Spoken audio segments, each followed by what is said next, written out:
પાટણના સિદ્ધપુરની સરસ્વતી નદીમાં બનેલા હીરાબા સરોવરનું નામકરણ વિવાદે તીવ્ર સ્વરૂપ ધારણ કર્યું। પૂર્વ ધારાસભ્ય ચંદનજી ઠાકોરના નેતૃત્વમાં સરસ્વતી બચાવ જન આક્રોશ રેલીનું આયોજન કરાયું હતું, પરંતુ અસામાજિક તત્વોના ભયના કારણે એ મોકૂફ રાખવામાં આવ્યું। પાટણ કલેક્ટરે 6 ઓક્ટોબર સુધી રેલી, સભા અને સરઘસ પર પ્રતિબંધ મૂકતું જાહેરનામું બહાર પાડ્યું।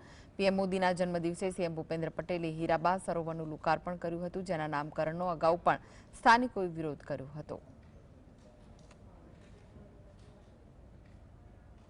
ધૂપાવડી નામ રાખ્યું નથી અને હીરાબા સરોવર નામ રાખી અને સરસ્વતી નદીને નાની કરવાનું જે કામ ભારતીય જનતા પાર્ટી કરી દીધી, ખરેખર દુઃખની બાબત છે। હીરાબા નામ આપી અને સમગ્ર વિસ્તારમાં નારાજગી જે પ્રગટ થઈ છે, એના માટે આજે સરકારે અને માન્ય મુખ્યમંત્રીશ્રીએ કંઈક વિચારવું જોઈએ અને કોઈ નેતા ટોપની લીડરશીપને ખુશ કરવા માટે એક સિદ્ધપુરના મિનિસ્ટર શ્રી એને આટલું બધું સિદ્ધપુરનો જો ભોગ બનાવવાનો જે પ્રયાસ થઈ રહ્યો છે તે તદ્દન ખોટો છે।